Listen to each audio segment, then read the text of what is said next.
여기 있으시면 돼요. 여기 인사할까요?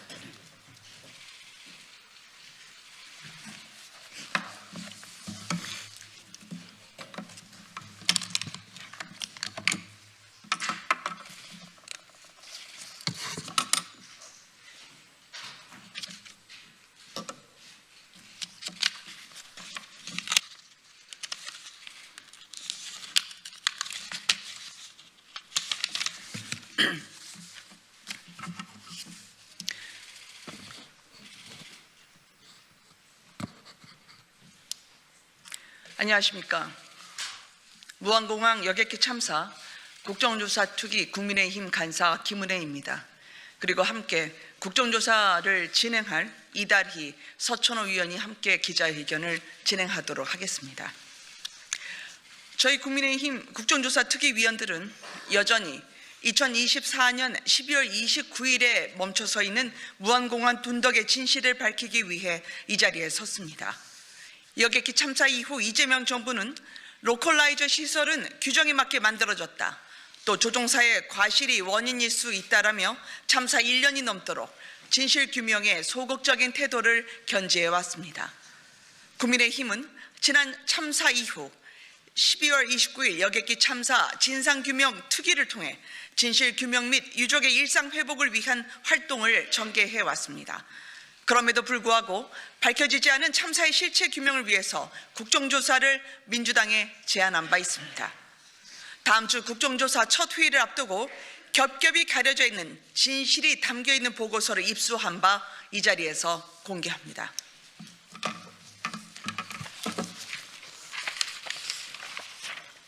이 문건은 2025년 8월 이재명 정부가 비공개로 작성한 여객기 참사 관련 충돌 시뮬레이션 보고서입니다. 해당 시뮬레이션은 무안공항 로컬라이저 둔덕이 여객기 참사에 구체적으로 어떤 영향을 끼쳤는지에 대해 국가 슈퍼컴퓨터와 국가수 자료를 활용해 분석됐습니다. 보고서의 결론은 다음과 같습니다. 활주시 충격은 중상자가 발생할 정도의 크기는 아니었으며 장애물이 없는 평지였다면 지반을 약 770m 정도 미끄러진 후 정지했을 것이다. 또 둔덕이 없었을 경우 항공기에는 둔덕 충돌과 같은 심각한 기체 손상이 발생하지 않았을 것으로 판단된다.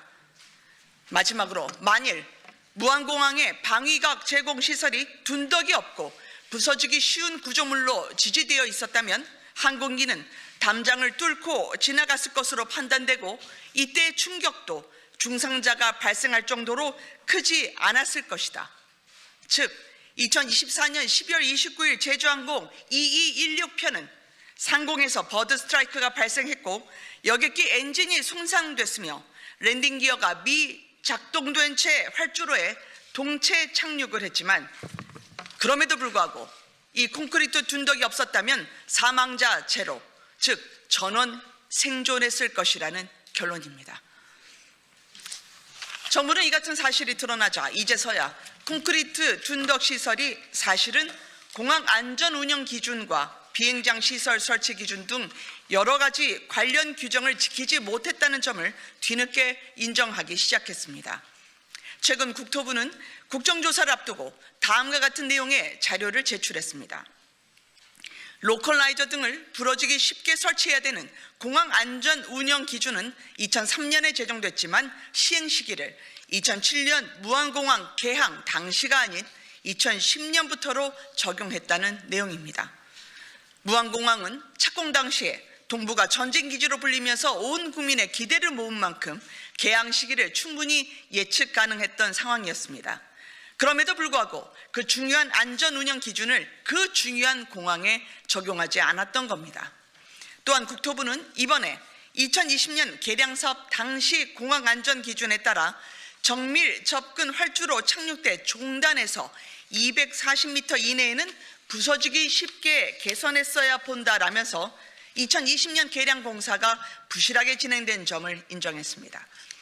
당장 지난달 권익위 발표 직전까지만 해도 로컬라이저 시설이 규정에 적합하게 설치됐다고 주장하던 기존 국토부 주장을 스스로 뒤엎은 것입니다.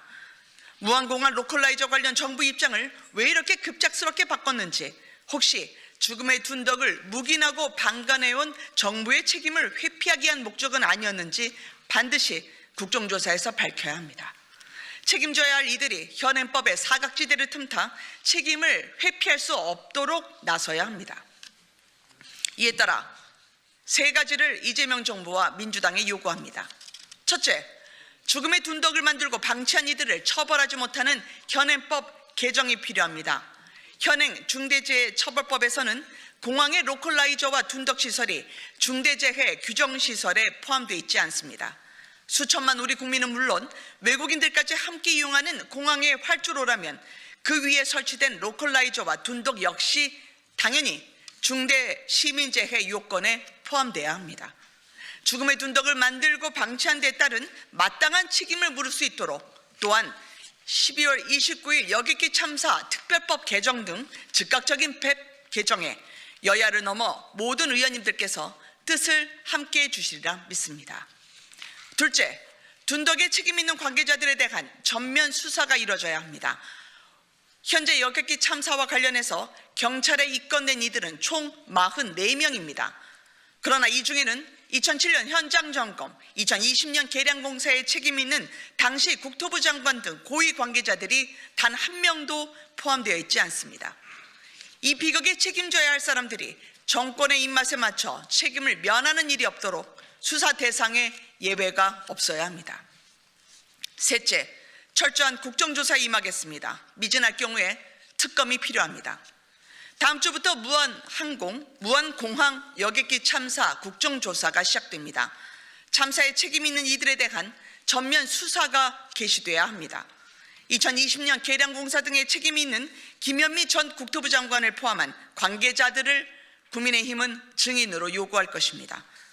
사랑하는 가족을 떠나보낸 유족들이 납득할 수 있을 때까지 삶의 시계가 2024년 12월 29일에 멈춰버린 또 한 분들의 국민들이 다시 일상에 돌아갈 수 있게 하는 힘은 오로지 진상규명입니다.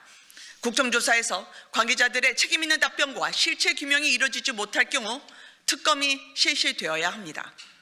무한공항 참사는 국민의 생명과 안전을 지켜야 하는 정부의 무책임과 방관이 빚은 인재입니다.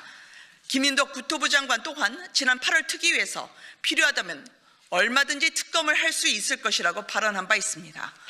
참사 1년이 지났습니다. 여전히 단 한 명도 처벌받지 않았고 제대로 된 사고 원인조차 발표되지 않고 있습니다. 희생자들은 떠났지만 무한공항에 남아있는 12월 29일 그날의 진실을 찾아내겠습니다. 감사합니다. 이거 하나 설명을 드리고 하겠습니다. 같이 쓰시죠. 네. 기자님들께 설명을 드립니다. 지금 이 파넬은 지난 비공개 시뮬레이션에서 나왔던 그 자료를 토대로 작성이 된 것입니다. 당시 사고기가 동체 착륙을 했습니다. 이 활주로에 기적적으로 동체 착륙을 한 이후에 1799m가 활주가 됐습니다. 그런데 이 로컬라이저, 이곳에 둔덕이 없었다면 630m를 더 활주를 해서 멈춰선 뒤 전원 생존시킬 수 있었다는 보고서를 토대로 저희가 작성을 한 것입니다. 로컬라이저 뒤에는 보안단장이 있습니다. 보안단장을 충돌했다 하더라도 사망자는 제로로 수렴이 됐을 것이라는 보고서의 결론이었습니다. 감사합니다.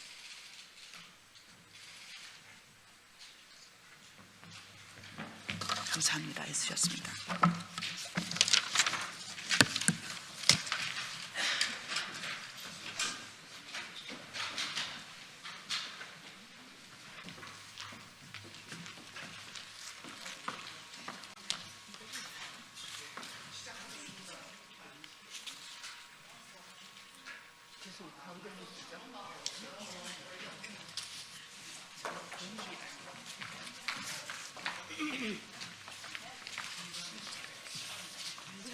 가운데로 오셔야 돼요.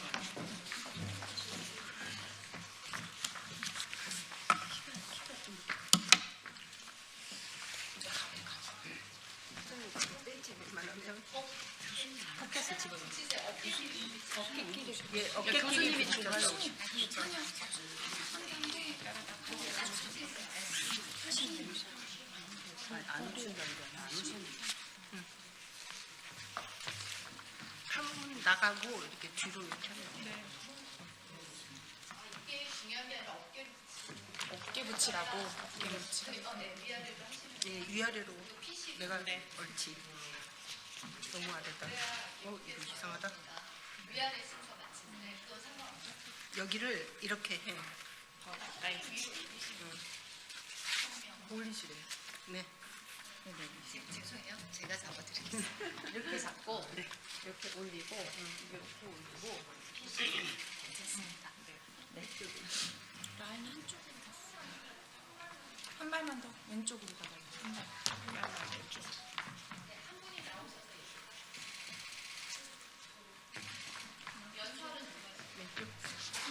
연설 2명이에요. 여기 나와서 하셔야죠. 지금 하시면. 여기 나와. 같이 나와. 같이. 아 미안해. 너무 좀 내려. 소리 내려. 옆에 같이 서요. 네. 안녕하십니까. 저는 경기도당 여성정책기획위원회 위원장 최지연입니다. 반갑습니다. 안녕하십니까. 경기 여성정책기획위원회 지회장 백고은입니다. 자, 시작해도 될까요? 시작하겠습니다. 생명을 말살하는 입법과 전면전을 선언한다. 박주민 의원의 모자보건법 개정안은 즉각 철회, 폐기되어야 한다. 경기 여성정책기획위원회는 더불어민주당 박주민 의원이 대표 발의한 모자보건법 일부 개정 법률안을 헌법 정신을 훼손하고 국가의 생명보호 책임을 약화시킬 우려가 큰 문제적 입법으로 규정하며 즉각적인 철회와 전면 폐기를 강력히 요구한다.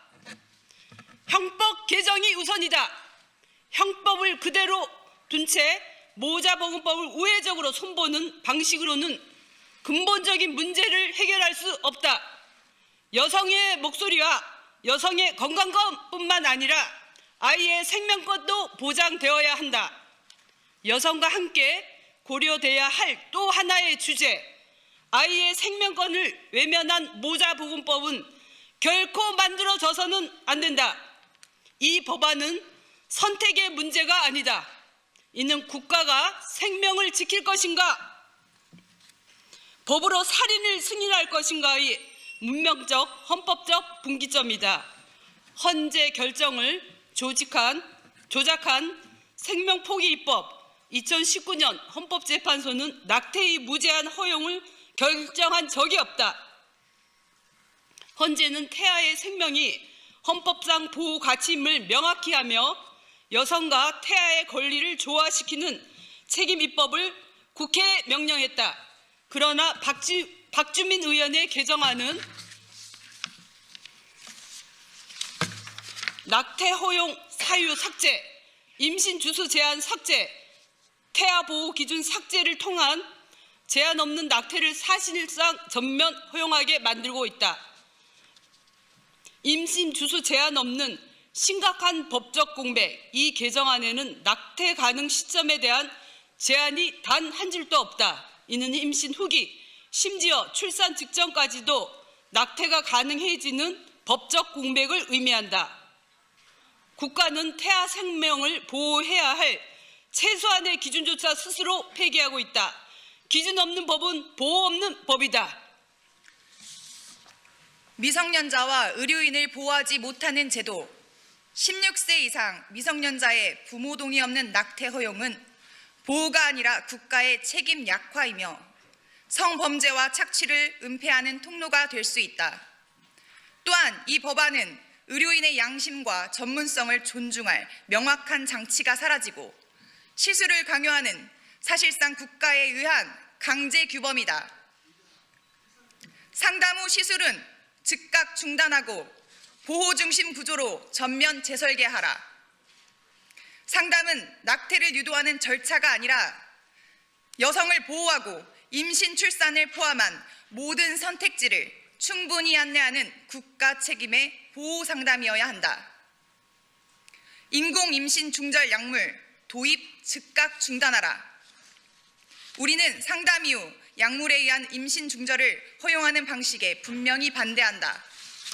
형법과 모자보건법 등 기본 법체계 정비가 선행되지 않는 상태에서 약물 도입을 서두르는 것은 불법 유통 문제의 근본적 해결이 아니라 오히려 낙태를 제도적으로 확산시킬 위험이 있다.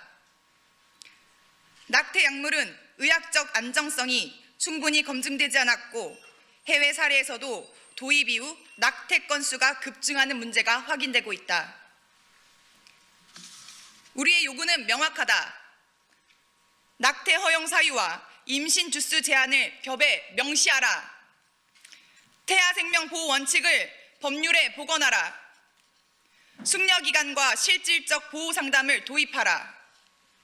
의료인의 양심적 진료 거부권을 보장하라. 미성년자 보호자 동의 원칙을 즉각 회복하라. 인공임신 중절 약물 도입 즉각 중단하라. 우리는 끝까지 막아낼 것이다. 생명을 권리라는 말로 포장한 법은 인권이 아니다. 태아를 법에서 삭제하는 입법은 정의가 아니다. 그것은 국가가 승인한 살인이다. 경기여성정책기획위원회는 이 반생명적 입법이 완전히 철회, 폐기될 때까지 침묵하지 않을 것이며 타협하지 않을 것이며 전면적으로 맞서 싸울 것임을 분명히 선언한다. 여성보호라는 이름의 생명포기 반대한다! 반대한다. 반대한다. 반대한다. 반대한다. 네, 네, 이상입니다. 이상입니다.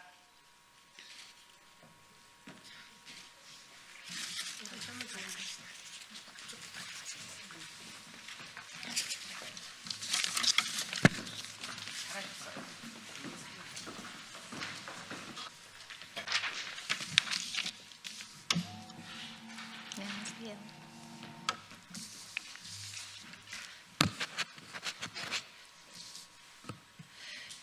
이재명 대통령의 방중 성적표는 처참합니다.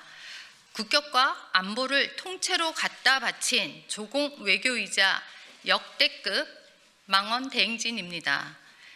시진핑 주석이 역사의 올바른 편에 서라며 대놓고 중국 편에 설 것을 압박했습니다. 그런데 대통령은 항의 한마디 못한 채 나중에 공자 말씀으로 이해했다며 농담으로 넘겼습니다. 국가 자존심을 짓밟은 명백한 외교 참사입니다. 국민의 불안을 대하는 태도는 더 충격적입니다. 쿠팡 중국인 직원의 정보 유출 의혹으로 3,700만 명 우리 국민의 정보가 털릴 위기인데 대책을 묻는 질문에 대통령은 쿠팡의 범죄 행위가 중국 사람이다? 어쩌라고요? 라며 쏘아붙였습니다. 피해자인 국민을 보호하기는커녕 가해 국적인 중국인의 대변인을 자처하는 꼴입니다. 안보관 또한 파탄났습니다. 서해 NLL의 중국 불법 구조물로 유린당하고 있는데 대통령은 경계에서 살짝 넘어온 것이라며 중국을 두둔하기 바빴습니다. 급기야 우리가 오랫동안 북한을 군사적으로 공격했다는 망언까지 퍼뜨렸습니다. 천안함, 연평 도발의 피해자는 우리 국군을 가해자로 둔갑시킨 명백한 이적 행위입니다. 중국엔 굽신, 북한은 쩔쩔, 국민에겐 호통입니다. 국민의 신뢰가 무너지는 날 제발 억울하다 호소하지 마십시오. 그때 국민의 대통령에게 돌려줄 답은 이미 정해져 있습니다. 그러셔요? 어쩌라고요? 재정에 대해서 말씀드리겠습니다. 정부의 재정 운영이 위험 수위를 넘고 있습니다. 국방부가 절차에 따라 정상적으로 예산을 신청했음에도 불구하고 지난해 말까지 지급되어야 할 국방비 약 1조 3천억 원이 미지급된 사실이 확인되었습니다. 이 가운데는 군 장병들이 먹고 입는 데 쓰일 필수 운영비 600억 원도 포함되어 있습니다. 국가 안보의 최전선에서 복무하는 장병들이 기본적인 생계비조차 제때 지급하지 못한 것은 극히 이례적인 일입니다. 이 문제는 국방에만 그치지 않았습니다. 국민건강보험공단 역시 의료급여 환자 진료비와 약값 약 2,200억 원을 병원과 약국에 제때 지급하지 못하는 사태를 겪었습니다. 이러한 일은 단순한 착오가 아니라 재정 운영에 근본적인 문제가 생겼다는 경고로 봐야 합니다. 필수 지출조차 감당하기 못하는 상황에서 정부는 환율 방어라는 이유로 외환 보유액을 소진했습니다. 그 결과 지난해 12월 외환 보유액은 26억 달러나 줄어 외환위기 이후 최대의 감소폭을 기록했습니다. 안보와 재정, 외환 안정이라는 국가 운영의 기본축이 동시에 흔들리고 있습니다. 이는 정부 재정에 실질적인 여력이 남아있지 않다는 명백한 신호입니다. 실제로 정부는 지난해 12월 국고 잔액 부족으로 한국은행에서 5조 원을 차입했습니다. 이를 연례적 관행이라 해명하지만 차입 이후에도 필수 지출이 계속 밀리고 있다는 점에서 재정 운영에 심각한 문제가 드러나고 있습니다. 이재명 정부의 포퓰리즘 재정이 국가 재정을 잠식하고 있다는 경고를 더 이상 외면해서는 안 됩니다. 성남시장 시절 모라토리엄 선언을 한 전철처럼 이제는 대한민국 전체에서 또 되풀이하려는 것입니까? 지금 당장 재정 운영의 우선순위와 책임을 바로 세우지 않는다면 대한민국은 제2의 성남 모라토리움이라는 국가 재정 파탄의 길로 내몰릴 것입니다. 감사합니다.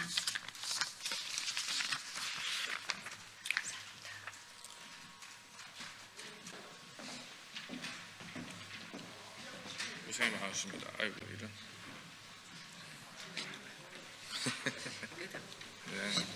네, 예.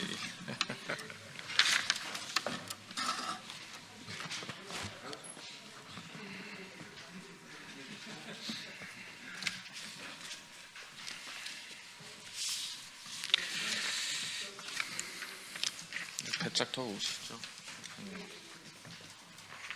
배짝 붙으시죠. 저쪽에. 다닥다닥 같이 이렇게 쫙 붙여서 쓰시는 게 좋겠어요. 옆에 이렇게 쓰시면 다 보여요.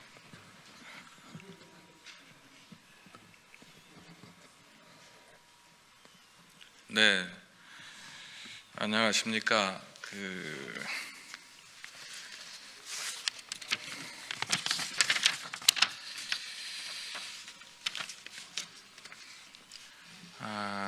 존경하는 국민 여러분, 그리고 자본시장에 참여하고 계시는 전국의 소액 주주 여러분, 그리고 이 자리에 계신 언론인 여러분, 저는 국회 더불어민주당 코스피 오촌 특별위원회 위원이고 정무위원회에서 활동하고 있는 청주시 상당구 국회의원 이강일입니다. 오늘 이 자리는 저희 코스피 오촌 특별위원회에서 실시하고 있는 제 3차 상법과 연결되는 자사주 소각과 관련되는 문제에 연결되어 있는 하나의 큰 행사입니다. 지난 5개월이 넘게 주식회사 한화의 제1우선주가 상패 수순을 밟고 그 상패에 관련돼서 소액주주들의 피해가 있었습니다. 그래서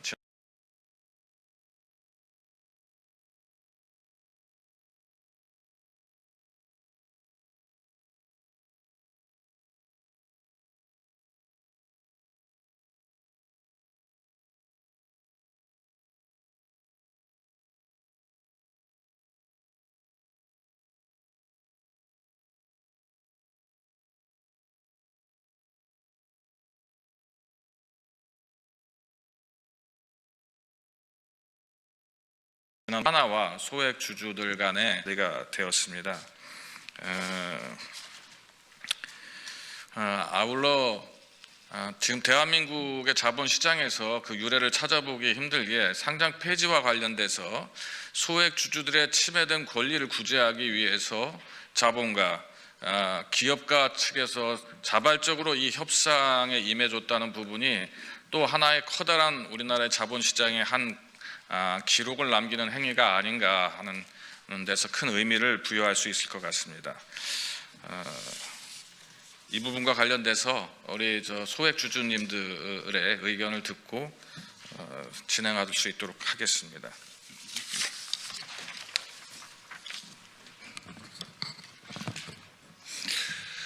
안녕하십니까. 하나일 우선주 소액주주 대표 인사드립니다. 오늘 이 자리는 저희에게 매우 각별한 의미가 있습니다. 지난 수개월간 저희 소액주주들은 상장 폐지라는 일방적 절차 속에서 불확실성과 소외감 속에 오랜 시간을 보내야 했습니다. 그러나 오늘 기업과 주주가 서로의 입장을 존중하며 상생의 길을 찾는 이 해박식을 통해 그 기다림이 결코 헛되지 않았음을 확인하게 되었습니다. 주 하나가 정리매매 이후 남은 주식에 대해서도 자발적으로 장외 매수를 추진하고 이를 자사주 소각으로 연결하는 조치를 결단해 주신 점은 진정으로 책임 있는 기업의 모습이었다고 생각합니다. 이번 협약은 단지 한 종목의 문제가 아니라 대한민국 자본시장에서 상장 폐지란 무엇이어야 하는가에 대한 사회적 기준을 세운 첫 사례가 될 수 있기를 바랍니다. 또한 주주가치 환원을 단지 배당이나 주가의 문제가 아닌 신뢰와 절차의 문제, 그것을 바라보는 계기가 되었으면 합니다. 마지막으로 이 자리를 마련해 주시고 끝까지 중재와 협의를 이끌어 주신 국회 정무위원회 이강일 위원님께 깊이 감사드리며 저희는 앞으로도 책임 있는 시장 참여자로서 자본시장 발전을 위해 건전한 목소리를 계속 내겠습니다. 감사합니다. 발언 준비하신 분은 없죠? 네, 다시 말씀드리겠습니다. 국민 여러분, 그리고 자본시장에 참여하고 계시는 소액주주 여러분, 이 자리에 계신 언론인 여러분, 오늘 이 자리는 자본시장 신뢰 회복을 위해 의미 있는 발걸음을 떼는 자본시장의 또 다른 작은 기록을 남기는 자리입니다. 주식회사 하나와 소액주주는 한화 1우의 상장 폐지 과정에서 합의점을 계속 모색해 왔습니다. 국회 정무위원회 소속이면서 코스피 5천 특별위원으로서 저는 지난 5개월 동안 주주가치 보호와 상생을 위해 중재자로서 함께 고민해 왔습니다. 긴 협의 끝에 자사주 소각과 장외 매수라는 실질적인 방식을 통해서 상장 폐지 이후에도 주주의 권리를 지키기 위한 상생의 해법을 처음으로 마련했습니다. 이번 협약이 단순히 갈등을 봉합한 것이 아니라 자사주 취득을 통한 책임 있는 퇴장 그리고 주주이익 환원이라는 새로운 기준을 세운 이정표가 될 것입니다. 주식시장에서 성장과 퇴장은 모두 시장의 일부입니다. 그러나 그 과정에서 투명성, 공정성 그리고 주주보호가 반드시 함께 가야만 합니다. 한화의 이번 결단은 공정한 기준에 따라 잔여 지분을 자발적으로 매수하고 자사주를 소각함으로써 주주가치 회복과 경영 효율화의 균형을 실현하는 모범적 사례를 남긴 것이 됩니다. 이번 협약을 계기로 시장의 신뢰를, 투자자에게는 존중을, 기업의 지속 가능성을 남길 수 있도록 국회도 역할을 다해 나가도록 하겠습니다. 공정가격 기반의 공개 매수, 보통주의 전환 옵션, 상장 폐지 절차 사전 공시 등 제도적 보완책 마련도 지속적으로 추진해 가도록 하겠습니다. 감사합니다. 마치겠습니다. 네, 가시죠.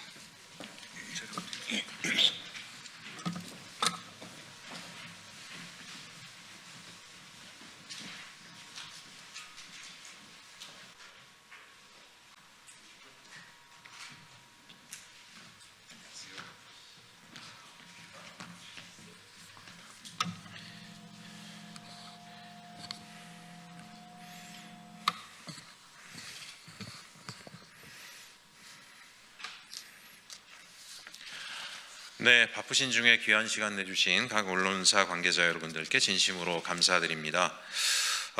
오늘 저는 통일교와 신천지를 방지하기 위한 민법 개정안을 발의하고 이와 관련돼서 기자회견을 하고자 합니다. 전 세계적으로 종교를 중심으로 한 다양한 비영리법인들이 굉장히 중요한 역할들을 하고 있는 것을 잘 알고 있습니다.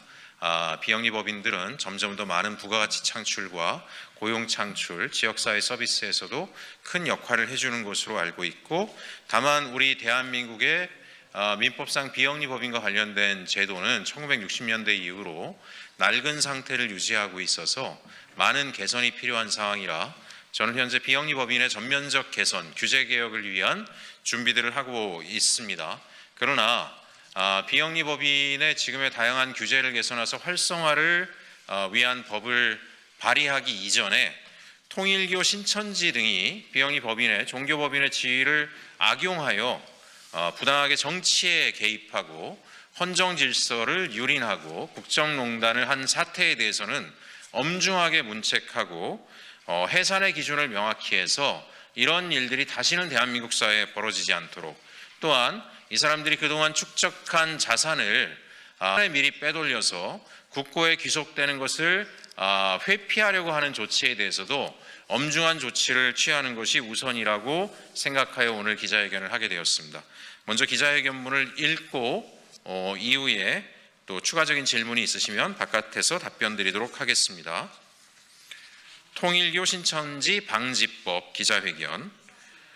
존경하는 국민 여러분, 그리고 언론인 여러분, 저는 오늘 매우 무거운 마음으로 이 자리에 섰습니다. 그 이유는 분명합니다.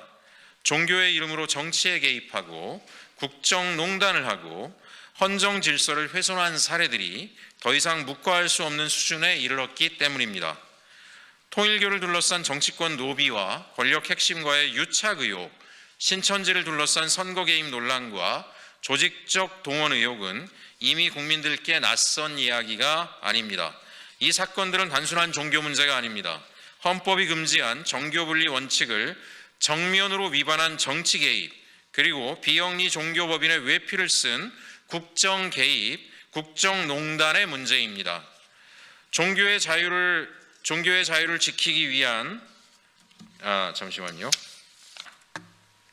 그래서 저는 오늘 이 문제를 더 이상 모호하게 두지 않겠다는 뜻에서 민법 일부 개정 법률안을 일명 통일교 신천지 방지법이라고 분명히 이름 붙입니다. 이 법의 목적은 단 하나입니다. 종교의 자유를 침해하기 위한 법이 아니라 종교의 자유를 지키기 위한 법입니다. 우리 헌법은 신앙의 자유를 보장합니다. 그러나 헌법은 동시에 분명히 말합니다. 종교는 정치에 개입해서는 안 된다. 이 원칙이 무너지면 신앙의 자유는 가장 약한 사람부터 무너집니다. 지금까지 일부 종교단체는 신앙의 자유를 지켜주기보다는 오히려 신앙을 통제하고 정치를 사유화하는 도구로 사용해 왔습니다. 신도에게 침묵을 강요하고 헌금을 사실상 강제하며 조직의 지시에 따라 정치적 행동을 하게 만들었습니다. 그 결과 신앙은 자유가 아니라 복종이 되었고 종교는 위로가 아니라 권력이 되었습니다. 그런데도 국가는 지금까지 제대로 개입하지 못했습니다. 이유는 단순합니다. 현행 민법이 규정하고 있는 비영리 법인에 대한 관리 감독 체계가 지나치게 추상적이고 시대에 뒤처져 있기 때문입니다. 기타 공익을 해야 하는 행위, 이 한 줄로는 조사도 감독도 제재도 제대로 할 수 없었습니다. 주무관청은 늘 판단을 미뤘고 문제는 반복돼 와서 오늘에 이르렀습니다. 여기서 우리는 한 가지 딜레마에 직면합니다. 국가는 헌법을 위반하는 조직적 정치 개입을 분명히 제어해야 합니다. 그러나 동시에 국가가 시민의 결사와 조직을 자의적으로 통제해서도 안 됩니다. 바로 이 지점에서 현행 비영리법인 제도의 근본적 한계가 드러납니다. 지금 비영리법인 설립 허가주의는 무려 67년 전 제정된 민법의 산물입니다. 국가가 시민의 결사와 조직을 사전에 허락하는 구조입니다. 이는 오늘의 헌법 질서, 특히 헌법이 보장하는 결사의 자유와 분명한 긴장을 안고 있습니다. 더구나 AI와 플랫폼 기술이 사회 전반을 급격히 바꾸고 있는 지금 비영리 법인과 시민사회는 권력을 감시하고 공공의 공백을 메우며 민주주의를 떠받치는 핵심 역할을 하고 있습니다. 이런 시대에 국가가 허락할 것인가부터 판단하는 구조는 시민사회의 자율성과 역동성을 가로막습니다. 그래서 저는 분명히 말씀드립니다. 비영리 법인 제도는 통제의 논리에서 책임의 논리로 전환되어야 합니다. 다만 제도를 한 번에 모두 바꾸는 것은 오히려 혼란을 낳을 수 있습니다. 그래서 저는 2단계의 입법 전략을 선택했습니다. 첫 번째 단계는 지금 이 순간에도 반복되고 있는 종교를 빙자한 정치 개입과 헌정 질서 훼손을 더 이상 방치하지 않도록 하는 것입니다. 바로 그것이 오늘 제가 말씀드리는 이번 민법 일부 개정안입니다. 이 개정안은 비영리 법인 전체를 옥죄는 법이 아닙니다. 헌법을 정면으로 위반한 경우에만 국가가 책임을 물을 수 있도록 최소한의 기준을 명확히 세우는 법입니다. 그리고 이 개정안이 당장의 헌법 수호를 위한 장치라면 두 번째 단계는 시민사회의 미래를 위한 제도 개편입니다.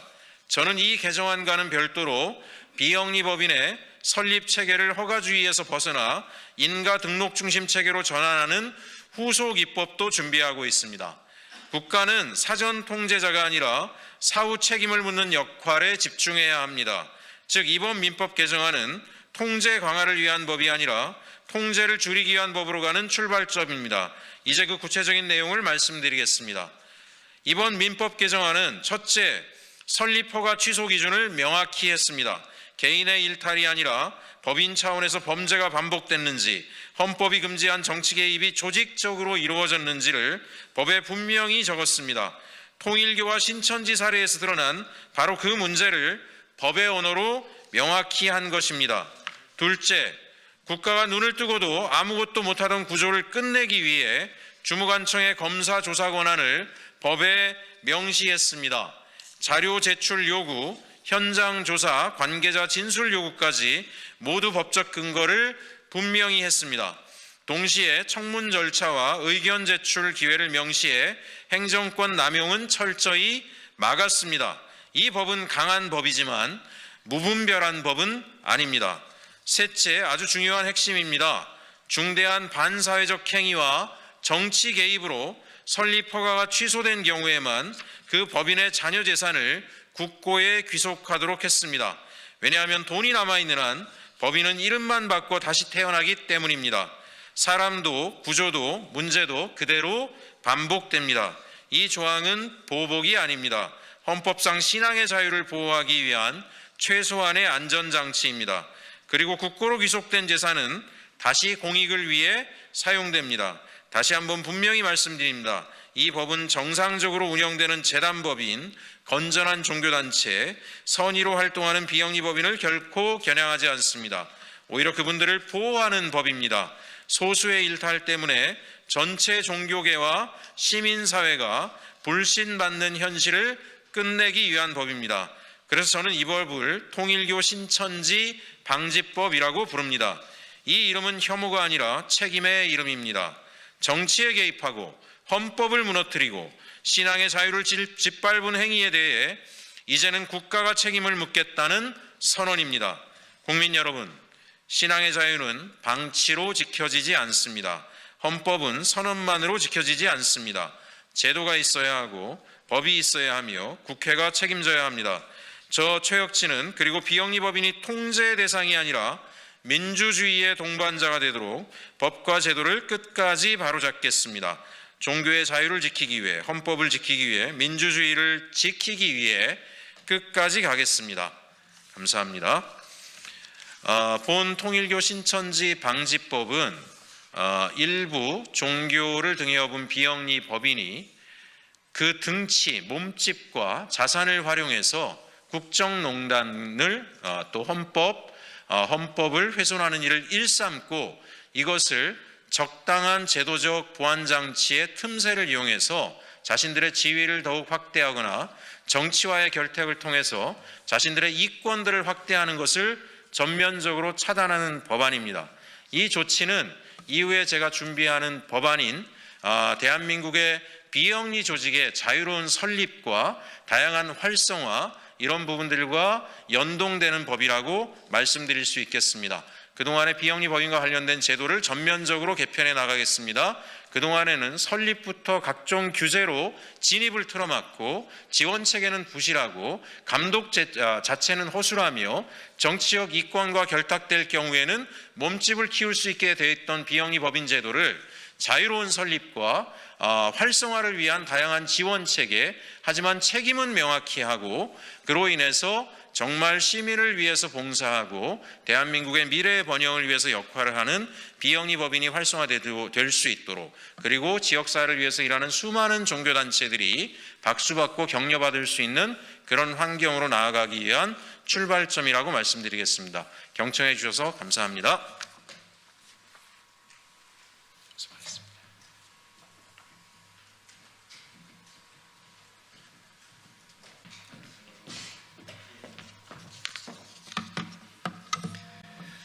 예, 안녕하십니까. 조국혁신당 대변인 박병원입니다. 예고해드린 대로 이해훈 후보자의 강남 아파트 부정 청약과 관련돼서 잠시 후에 오늘 브리핑을 진행하겠습니다.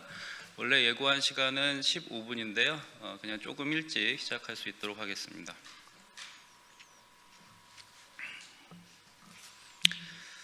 예, 그럼 시작하겠습니다. 이해훈 강남 아파트 부정 청약으로 40억 수익 의혹. 국민 분노에 답해야 합니다. 이해훈 기획예산처 장관 후보자가 부정 청약한 정황이 드러났습니다. 24년 7월 반포동 아파트에 아들들을 부양하고 있다는 이유로 가점을 추가로 받아서 청약을 넣었습니다. 그리고 2년 만에 40억이 넘는 재산 증식을 이룬 상태입니다. 그런데 당시 이해훈 후보자의 장남은 청약 1년 전에 이미 결혼한 상태였습니다. 이해훈 후보자의 장남은 결혼 2주 전에 용산의 아파트를 전세 계약했으면서도 전입신고도 혼인신고도 하지 않았습니다.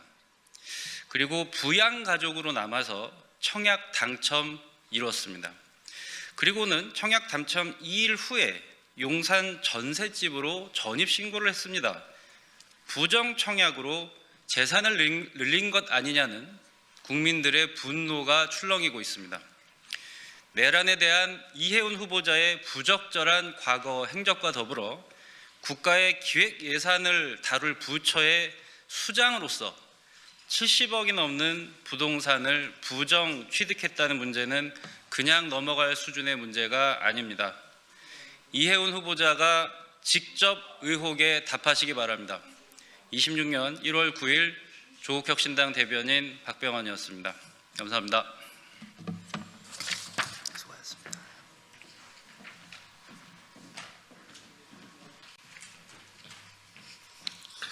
네, 안녕하세요. 더불어민주당 국민소통위원장 전용기입니다. 국민소통위원회 민주파출소 주간 브리핑을 시작하겠습니다. 더불어민주당 국민소통위원회 민주파출소는 1월 9일 금요일 주간 주요 대응 현황을 브리핑하러 이 자리에 왔습니다. 민주파출소 제보 현황에 대해서 보고드리겠습니다. 1월 9일 00시 기준으로 한 주간 3,070명이 방문하였고 646건의 제보가 접수되었습니다. 누적 건수로는 총 73만 2,802명이 민주파출소를 방문하여 총 22만 449건의 제보가 접수됐습니다. 매체별로 온라인이 203건 제보되어 가장 많이 제보되었고 유튜브 148건, 네이버 42건 순으로 제보되었습니다. 민주파출소 주요 대응 현황을 보고드립니다. 언론 대응 보고입니다. 뉴데일리의 1월 5일자 보도에서 정청래 당대표의 부실장과 관련된 과거의 행보를 자의적으로 해석해 현재 당청 관계와 무리하게 연결하며 마치 당과 대통령실 간에 불협화음이 있는 것처럼 보도한 사실을 확인했습니다. 이에 대해 언론중재위원회에 정정 및 반론 보도를 요청하는 등 조정 신청을 진행했습니다. 방송 대응 보고입니다. 한 주간 시사 프로그램 뉴스, 라디오를 모니터링한 결과 더불어민주당의 입장을 대변할 수 있는 출연자가 배제된 방송이 진행된 사례가 다수 확인되었습니다. 이에 따라 패널 구성의 객관성을 위반 등으로 방송심의규정 위반 사례 23건을 확인하여 방송미디어통신심의위원회에 심의 요청했습니다. 유튜브 대응 보고입니다. 정청래 당대표와 더불어민주당에 대한 단순 의혹 제기를 넘어 허위 내용을 사실인 것처럼 단정하는 영상들이 지속적으로 게시되고 있습니다. 특히 통일교, 신천지 등 특정 종교와의 유착을 주장하면서도 아무런 근거를 제시하지 못한 채 일방의 주장만을 인용하고 사실 확인 노력 없이 유포하는 사례가 확인되고 있습니다. 이에 따라 총 12개의 영상과 1개 채널에 대해 유튜브 커뮤니티 가이드라인 위반으로 신고하였습니다. 현수막 대응 보고입니다. 한 주간 총 8건의 불법 현수막을 확인하여 국민신문고에 신고하였으며 동일 기간 동안 신고된 현수막 가운데 3건이 이동 및 철거 조치되었다는 말씀드립니다. 최근 5개 광고물법상 금지 광고물 내용금지 적용 가이드라인 위반한 현수막들이 다수 게시되고 있습니다. 해당 가이드라인에 따르면 다수의 민원이 제기된 경우 설치자 등에게 시정명령을 내릴 수 있으며 명령 불이행 시 금지 광고물 게시 행위를 중지시키고 해당 광고물을 별도 보관 후 법적 판단을 구하는 등 필요한 조치를 강구할 수 있다고 합니다. 가이드라인을 위반한 현수막에 대한 신고를 적극적으로 해주시기를 바랍니다. 온라인 대응 보고입니다. 민주파출소를 통해 접수된 온라인 부분 신고는 총 89건으로 커뮤니티 8건, SNS 18건을 각각 플랫폼 신고하였습니다. 이들 중 5건은 삭제 또는 제재가 이루어졌습니다. 온라인 부분 주요 제보로는 한중 정상회담 폄훼 및 혐중 게시물, 대통령 영부인 비방 AI 영상, 이해운 대통령 가짜 녹취 게시물, 일본군 위안부 모욕, 계엄 내란 선동 가짜뉴스 유포 극우 계정이었습니다. 국민소통위원회는 당원과 국민들께서 신고해 주시는 허위 조작 정보들을 면밀히 검토하고 악의적으로 유포되는 플랫폼 사용자들에 대해서 엄중히 대응하겠습니다. 법적 대응 보고입니다.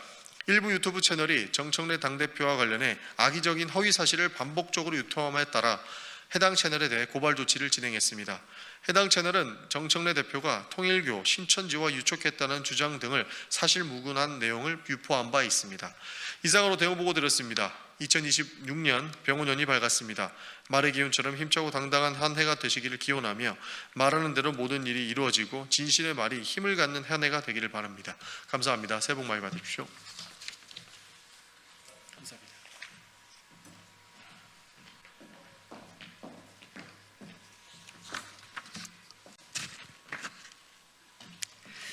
네, 안녕하십니까. 더불어민주당 선임부대변인 김현입니다.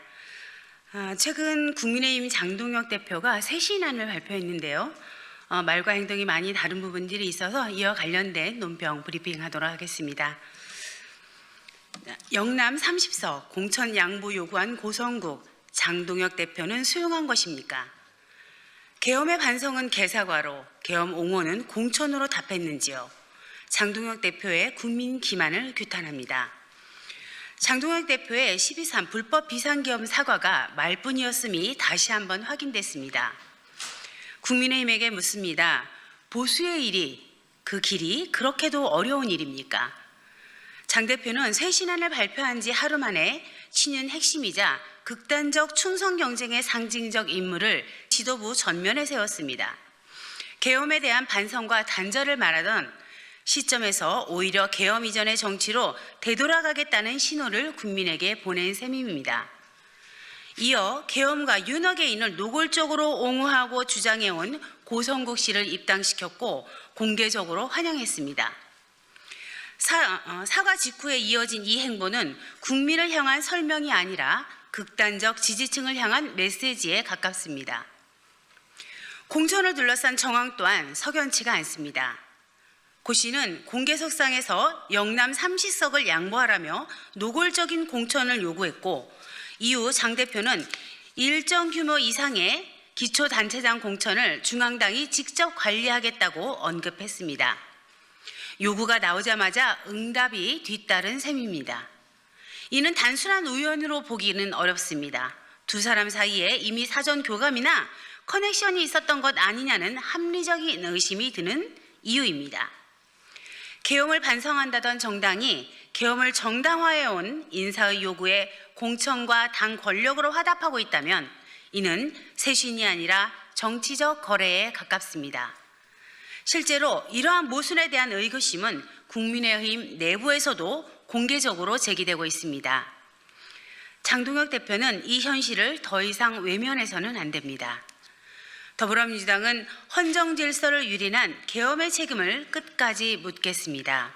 공천을 앞세운 정치적 거래와 국민을 기만하는 사과를 결코 용납하지 않겠습니다.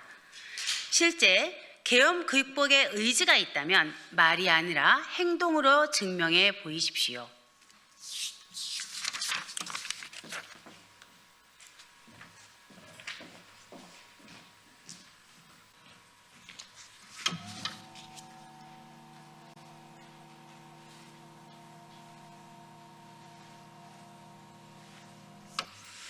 안녕하세요. 더불어민주당 원내대변인 백승하 의원입니다. 오늘의 논평 2건 말씀드리겠습니다. 종교를 방패 삼은 불법 선동. 법 앞에 예외는 없습니다. 사법부를 침탈한 폭력 사태 배후 세력에 대한 엄정한 수사를 촉구합니다. 서울 서부지법 폭력 사태의 배후로 지목된 정광훈 목사에게 구속영장이 청구되었습니다. 신앙을 명분으로 심리적 지배를 행사하고 측근과 극우 유튜버들에게 자금을 전달하며 시위대의 서부지법 폭동을 선동한 혐의입니다. 특히 윤석열 내란을 적극 옹호하며 각종 집회를 주도했고 이른바 국민 저항권을 운운하며 극우 세력을 선동했습니다. 이번 구속영장 청구는 너무나 당연하고 정당한 조치입니다. 법원을 침탈하고 공권력을 조롱한 집단적 폭력 사태는 민주주의와 법치주의에 대한 중대한 도전입니다. 불법 행위를 선동하거나 조직한 배후 세력이 있다면 그 책임은 결코 가볍지 않습니다. 배후 세력의 실체를 규명하는 것이 수사의 본질입니다. 종교를 방패 삼아 법 위에 군림하려는 행태는 어떠한 이유로도 정당화될 수 없습니다. 표현의 자유와 회의 자유는 폭력과 불법을 선동할 자유까지 포함하지 않습니다. 수사당국은 정치적 고려나 외압 없이 철저한 수사를 통해 진상을 명명백백히 밝혀야 합니다. 특히 배후 세력의 조직적 역할과 책임을 분명히 규명하는 것이 무엇보다 중요합니다. 혐의가 확인된다면 지위와 영향력에 관계없이 엄정한 법적 책임을 물어야 합니다. 법 앞에 예외는 있을 수 없습니다. 법치를 흔들고 사회적 혼란을 부추긴 행위는 반드시 그에 상응하는 책임을 져야 합니다. 더불어민주당은 서울 서부지법 폭력 사태의 배후 세력에 대한 신속하고 철저한 수사를 촉구하며 법치주의와 민주질서를 지키기 위해 끝까지 책임 있게 지켜볼 것입니다. 두 번째 논평입니다. 국민의힘의 거짓 왜곡 정치 공세는 언제까지 계속됩니까? 공포 마케팅이 아닌 책임 있는 비판으로 공당의 역할을 다해야 합니다. 국민의힘이 이재명 정부의 재정 운영을 두고 대한민국을 제2의 성남 모라토리엄으로 몰고 간다고 주장하는 것은 사실관계를 왜곡한 무책임한 거짓, 선동, 정치적 선동입니다. 이재명 대통령이 성남시장 재임 시절 선언한 모라토리엄은 한나라당 출신 전임 시장의 성남시 재정 파탄을 수습하기 위한 불가피한 결단이었으며 불필요하고 비효율적인 예산을 과감히 정리하고 채무를 조기 상환했습니다. 성남시는 재정 건전성을 회복했고 이는 지방재정 정상화의 모범 사례로 평가받고 있습니다. IMF 국가부도 위기를 민주당의 국민의 정부가 국민과 함께 수습했듯이 한나라당 출신 시장이 남긴 성남시의 빈 역시 이재명 시장이 시민과 함께 책임지고 해결했습니다. 국방비 집행 지원 문제는 국방부가 재정 당국에 정상적으로 예산을 신청했으며 연말 세출 소요가 집중되어 일부 지급이 지연되었지만 오늘 집행을 완료하였습니다. 그럼에도 국민의힘은 모라토리엄이라는 극단적인 표현을 반복하며 행정적 집행상의 일부 문제를 의도적으로 부풀려 국민 불안을 조장하고 있습니다. 이러한 왜곡과 선동은 즉각 중단되어야 합니다. 아울러 최근 방중외교 성과를 두고 조공외교라 폄훼하는 건 역시 무책임한 정치 공세입니다. 급변하는 국제정세에서 국익과 안보를 지키기 위한 정상외교를 정쟁의 도구로 삼고 적대시하거나 전면 부정하는 것은 공당의 책임 있는 자세가 아닙니다. 윤석열 정부의 외교 참사와 외교 무능을 덮기 위한 물타기에 지나지 않습니다. 특히 외교 현장의 대통령 말씀을 앞뒤 맥락 없이 잘라내 이른바 악마의 편집으로 왜곡하고 이를 정쟁의 소재로 삼아 대통령의 정상외교를 깎아내리는 행태는 매우 부적절합니다. 외교는 정파적 공격의 도구가 아니라 오로지 국익의 영역이어야 합니다. 국민은 공포 마케팅이 아니라 사실과 결과로 판단합니다. 국민의힘은 왜곡과 선동에 기대지 말고 공당의 역할을 다하십시오. 외교에는 여야가 없습니다. 이상입니다. 고생하셨습니다.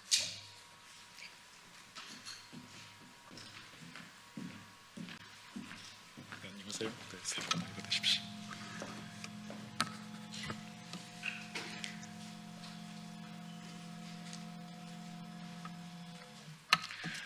네, 국민의힘 박성훈 수석대변인입니다. 총 3건의 논평을 온마이크하겠습니다.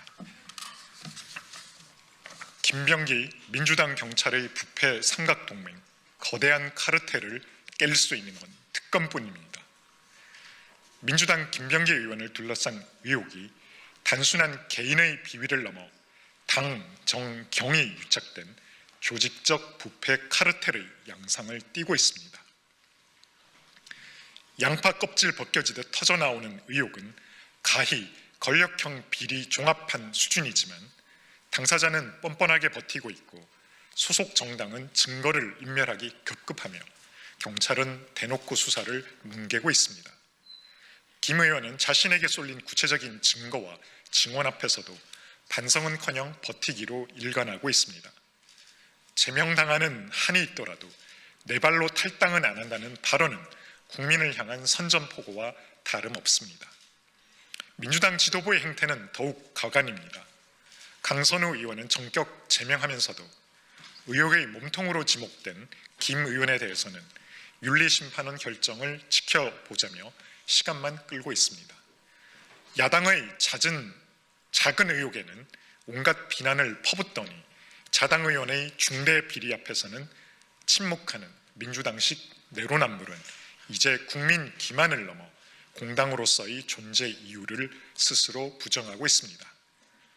이 모든 것이 사실이 아니라면 왜 당당하게 조사하자고 나서지 못합니까? 침묵은 곧 시인이자 공범임을 자인하는 꼴입니다. 경찰의 행태는 범죄 방조를 넘어 공범 수준에 가깝습니다. 수사 당사자에게 내사 자료를 상납하고 결정적 제보를 뭉개며 배당조차 하지 않고 시간을 끌다 마지못해 뒷북 수사를 하는 신용만 하고 있습니다. 이미 공정성을 상실한 경찰 수사로는 아무것도 밝힐 수 없습니다. 수사기관이기를 포기하고 권력의 눈치만 보며 민주당 수사 하청업체 노릇을 충실히 하고 있는 경찰에게 이 사건을 맡겨둘 수 없습니다. 김병기 게이트의 실체와 민주당의 조직적 은폐, 경찰의 수사무마 의혹이 빚어낸 이 거대한 부패의 사슬을 걷어내기 위해서는 특검만이 답입니다. 민주당은 공천 비리에 대해 국민 앞에 석고대지하십시오. 진정으로 떳떳하다면 특검을 즉각 수용하면 될 일입니다. 국민의힘은 끝까지 이 추악한 부패 카르텔의 실체를 파헤쳐 무너진 공정과 정의를 바로 세우겠습니다.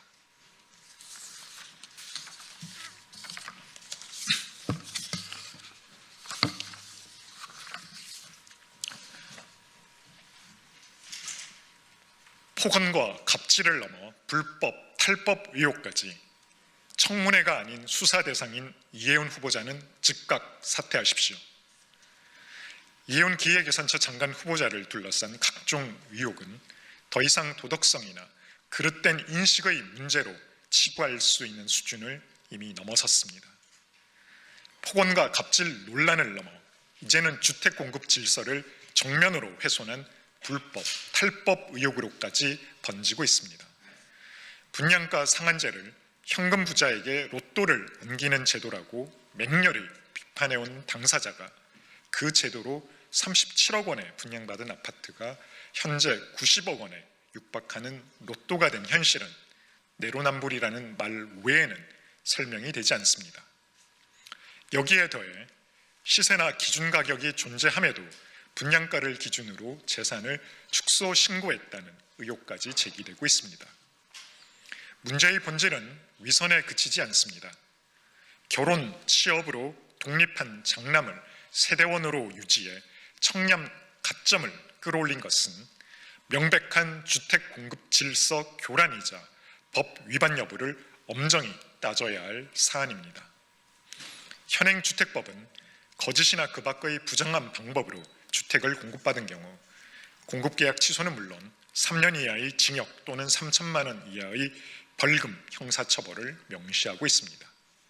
이는 단순한 해명으로 넘어갈 문제가 아니라 사실관계 확인 즉시 당첨 취소와 형사수사로 이어져야 할 위법입니다. 이 후보자가 받아야 할 것은 청문회가 아니라 경찰의 수사입니다. 더욱이 이 후보자는 연간 수백조 원 규모의 국가 예산과 재정 정책을 총괄할 기획예산처 장관 후보자입니다. 주택 공급 제도의 공정성을 무너뜨렸다는 의혹을 받는 인사가 국민 세금과 재정을 관리하겠다는 것 자체가 국민 신뢰를 정면으로 배반하는 일입니다. 이는 국민 누구도 주택 청약 제도를 신뢰하지 말라는 이재명 정부의 메시지입니다. 이혜원 후보자는 더 이상 자리에 연연할 명분이 없습니다. 즉각 사퇴하십시오. 또한 관계 당국은 부정 청약 여부와 재산 축소 신고 의혹에 대해 즉시 수사에 착수하고 법에 따라 공급 계약 취소 등 필요한 조치를 취해야 합니다.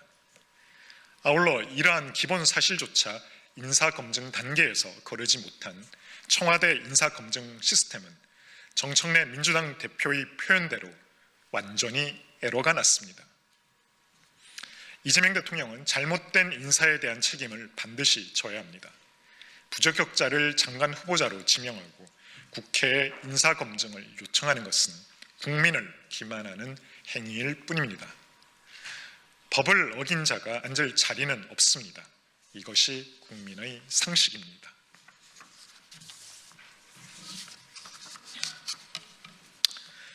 뒤늦은 탈원전 반성문, 망국적 에너지 정책을 원점에서 재검토해야 합니다. 김성한 기후에너지환경부 장관이 신규 원전 관련 토론회에서 문재인 정부 때 원전을 짓지 않겠다고 하면서 원전 수출을 하는 게 궁색했다며 문재인 정부 탈원전 정책의 실패를 반성했습니다.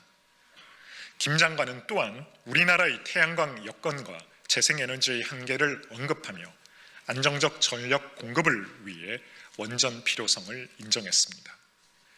민주당 3선 국회의원이자 문재인 정부 당시 대표적인 탈원전론자였던 인사의 이 같은 발언은 개인적 소회를 넘어 민주당과 문재인 정부 에너지 정책에 대한 뒤늦은 고백이자 반성으로 이제라도 원전 필요성을 느꼈다니 천만 다행입니다. 문재인 정부가 원전 10기 수명 연장과 신규 원전 건설을 전면 금지하며 시작한 탈원전은 엄청난 국부 손실을 야기한 에너지 자해 행위였습니다. 발전 공백으로 인한 전력 손실은 물론 원전 산업 생태계 붕괴와 재가동을 위한 천문학적 비용 부담까지 남겼습니다. 그 후유증은 지금도 계속되고 있으며 피해 규모조차 정확히 가늠하기 어려운 상황입니다. 민주당과 이재명 정부가 문재인 정부의 에너지 정책을 반성한다면 지금이라도 즉각 시정해야 합니다. 말로만 하는 반성에 그치고 정책 변화가 뒤따르지 않는다면 이는 또한 국민을 기만하는 것에 불과합니다. 합의된 사항까지 지연시키는 것은 산업계의 불확실성만 키울 뿐이며 지금은 원전 건설을 놓고 한가롭게 토론만 벌일 때가 아닙니다. 이재명 대통령은 집권 직후 재생에너지 속도전을 강조하고 원전 신규 건설 가능성을 일축해 문재인 탈원전 시즌2라는 비판을 받은 바 있습니다. 이 대통령은 망국적 에너지 정책을 원점에서 재검토하고 신규 원전 2기 건설의 신속한 추진 입장을 밝혀야 합니다. 탈원전을 진정으로 반성한다면 행동으로 증명하기 바랍니다.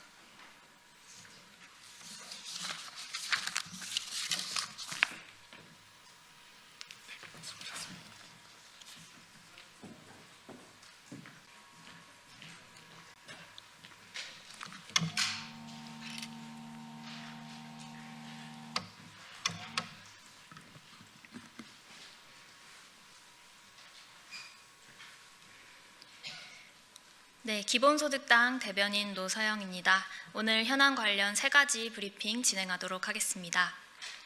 콘크리트 둔덕 안전규정 위반, 늦장 인정, 국토부 항철이 규탄합니다. 무안공항에 콘크리트 둔덕이 없었다면 12.29 여객기 참사 희생자 전원이 생존했을 것이라는 충격적인 연구 보고서가 공개됐습니다. 이와 함께 국토부가 무안공항의 콘크리트 둔덕이 규정을 위반했다며 처음으로 잘못을 인정했습니다. 이 보고서에 따르면 이번 참사는 조종사 과실이나 조류 충돌 탓으로 인한 단순 사고가 아니라 막을 수 있었던 명백한 사회적 참사입니다. 2020년 로컬라이저 개량 공사 당시 부서지기 쉽게 개선해야 한다라는 지적이 있었지만 국토부와 한국공항공사는 이를 묵인했고 107명의 소중한 생명을 지킬 수 있었던 막중한 기회를 놓쳤습니다. 작년 3월부터 이 보고서를 갖고 있었음에도 이 참담한 사실을 국정조사가 열리고 있는 현 시점에 와서야 인정한 국토부와 항공철도조사위원회를 규탄합니다. 유족들이 항철위의 독립적인 조사를 지속적으로 요구하고 기본소득당이 지난 국정감사에서 경찰에 압수수색을 해서라도 확보하라 촉구했던 핵심 자료 중 일부가 이제야 공개된 것입니다. 그동안 항철위는 유족들의 요청에도 보고서를 공개하지 않았습니다. 참사 직후 안전규정 위반은 없다며 부정했고 지난달까지도 국민권익위원회는 설치 기준에 적합하다는 정반대의 입장을 견지했습니다. 기소를 앞두고 책임과 형량을 최소화하려는 것은 아닌지 의심하지 않을 수 없습니다. 성역 없는 국정조사와 독립적인 항철위 조사를 통해 진상을 낱낱이 밝히고 책임자를 처벌해야 합니다. 기본소득당은 특별법에 명시되고도 1년 넘게 지연된 유가족의 알 권리가 보장될 수 있도록 진상규명 과정을 끝까지 주시하겠습니다. 유가족이 주체로 존중받는 진상규명이 반드시 이루어지도록 함께 목소리를 높이겠습니다. 12.29 무안공항 제주항공 여객기 참사로 희생되신 179분의 안식을 기원합니다. 네, 이어서 2번째 브리핑 진행하겠습니다. 화정 아이파크 참사 4주기에 광주시장 출판 기념회를 연다는 광주시 추모식부터 개최하십시오. 오는 1월 11일은 광주 화정 아이파크 붕괴 참사 4주기입니다. 먼저 4년 전 화정 참사로 희생되신 분들의 명복을 빕니다. 그런데 강기정 광주시장이 같은 날 출판 기념회를 연다고 합니다. 광주를 대표하는 공직자가 광주에서 벌어진 사회적 참사 이래 자신의 성과와 광주 비전을 발표하는 출판 기념회를 개최한다니 도무지 이해하기 어려운 행보입니다. 2022년 아파트를 짓던 인부 6명이 숨지고 1명이 다쳤습니다. 그 이후로도 광주에서 3차례나 대형 붕괴 참사가 반복됐고 아직 남은 과제가 많습니다. 지난해 12월 광주 대표도서관 붕괴 참사로 한 차례 출판기념회 날짜를 연기했지만 강 시장 측은 미룬 날짜가 화정 참사일인 줄 몰랐다며 4주기 공식 행사가 없다는 소식에 강행하게 되었다고 밝혔습니다. 유족의 상처를 헤집는 무책임한 변명입니다. 4주기 공식 행사가 없는 건 7년간 추모식을 열고 추모 공간도 논의하기로 약속했던 현대산업개발에서 아무 이유 없이 4주기 사고 현장 추모식을 불허했기 때문입니다.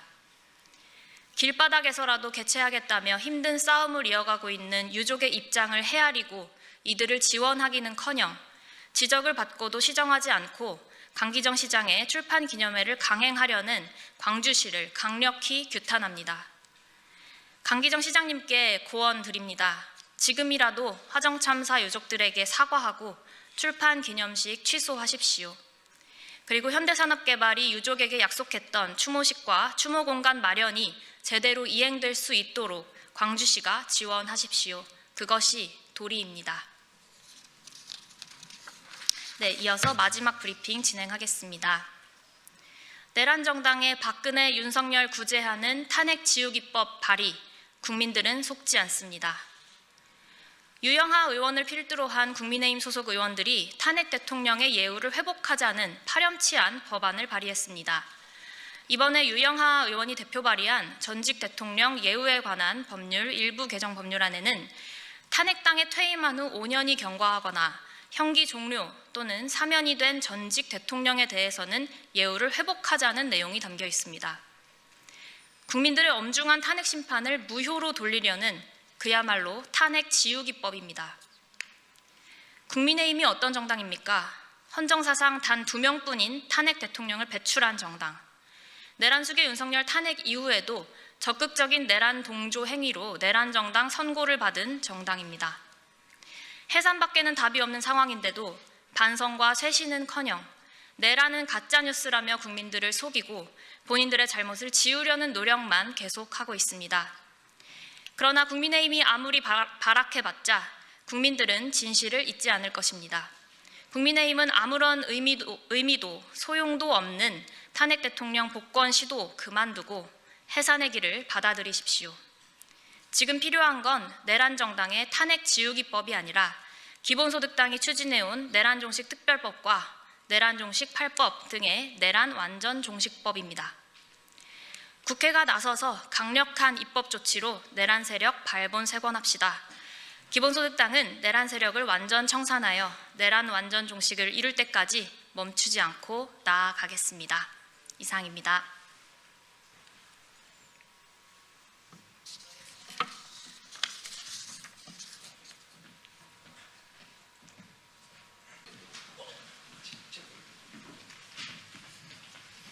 안녕하세요. 잘 부탁합니다. 네, 반갑습니다. 항상 제가 산업통상자원중소벤처기업위원회 민주당 간사 김원이라고 소개했는데 오늘은 전남도당위원장 목포 출신 국회의원 김원입니다. 반갑습니다.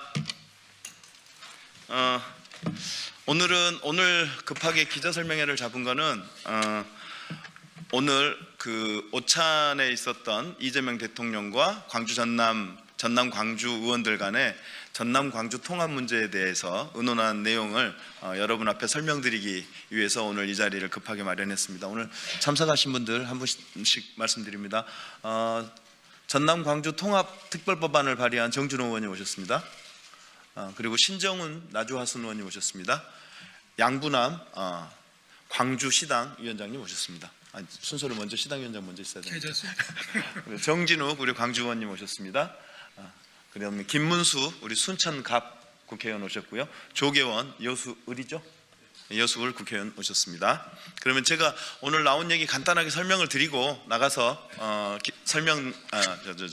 질문에 대한 응답하도록 하겠습니다. 자, 그러면 오늘 있었던 내용 간략하게 설명드리겠습니다. 이재명 대통령과 광주 전남 국회의원들은 오늘 오찬 간담회를 갖고 전남 광주 통합에 대해 논의했습니다. 이재명 대통령은 그동안 대한민국 민주주의 발전에 기여한 호남에 대해 특별한 보상을 약속하고 준비하고 실행해 왔습니다.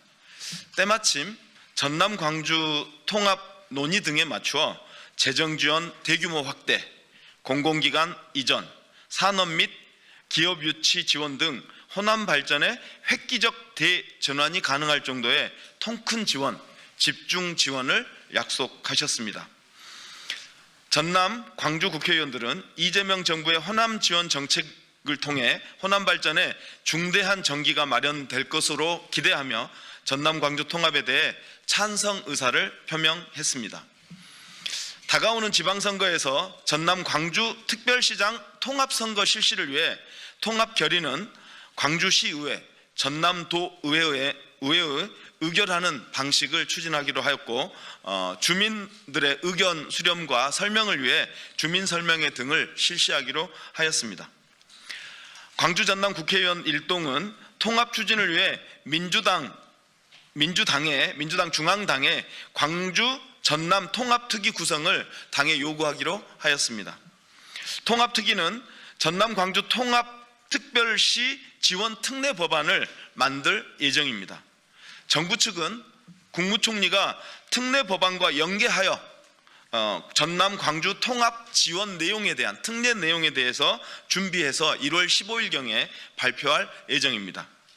민주당은 15일 가능하면 15일 전남 광주 통합에 대한 공청회를 실시한 후 전남 광주 통합 지원 특별 법안을 발의할 계획입니다. 이상입니다. 자료 인사. 고맙습니다. 수고했습니다.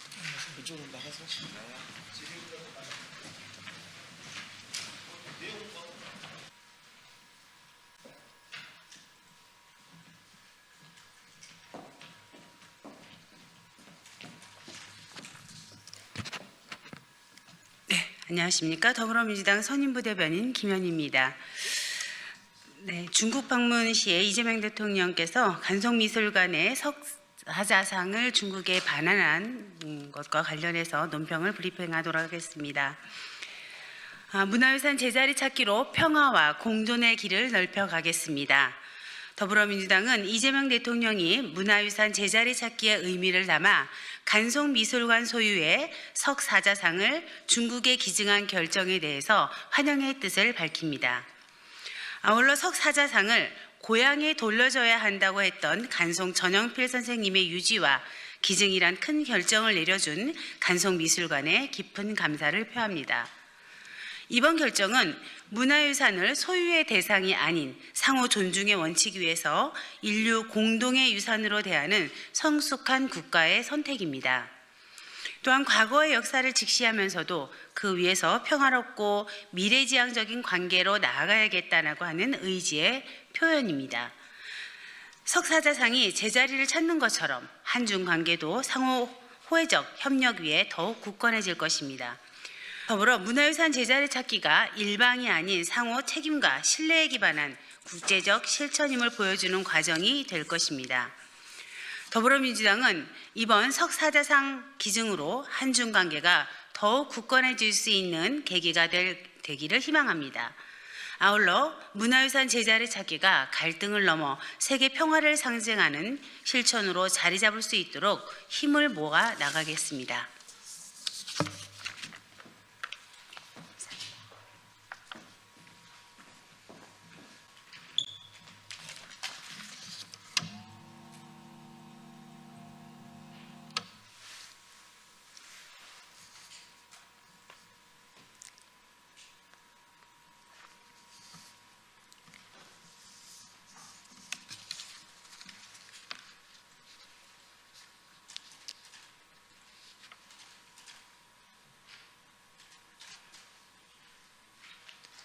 진보당 대변인 신미연입니다. 브리핑을 시작하겠습니다. 쿠팡의 과로사 은폐 면죄부 주려는 국민의힘 국정조사 요구서를 규탄한다. 어제 국민의힘이 쿠팡 국정조사 요구서를 제출했습니다.